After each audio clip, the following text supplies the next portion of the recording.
In today's video, I'm going to teach you how to track button clicks and form submissions with GA4 and GTM in Google Ads. And before we touch any settings, start by deciding what a lead means on your site. A lead could be someone who reaches a thank you page after submitting a form, someone who actually submits a form without a redirect, or someone who clicks a key call to action button like get quote or contact. Pick the action that best reflects genuine interest so you measure the right moments. Next, open Google Tag Manager. We'll begin by creating triggers, which define when tags should fire.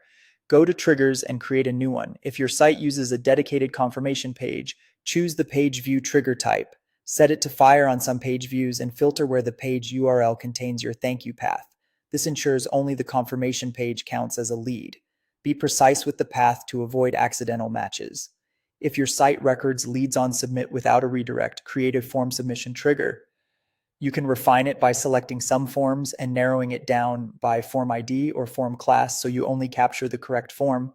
This is especially helpful if you have multiple forms on the site. For button-based leads, add a click, all elements trigger. Switch it to some clicks and target the exact button using conditions like click text or click ID. Use a unique stable identifier so your tracking doesn't break if the page layout changes.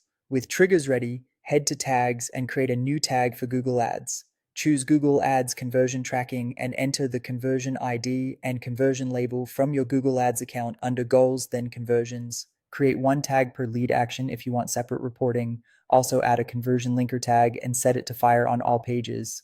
This preserves attribution so Google Ads can connect clicks to conversions accurately.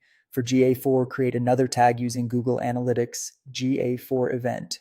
Enter your measurement ID and name the event in a clear, consistent way, such as lead submit or lead click. Then, for each tag, select the matching trigger you created earlier.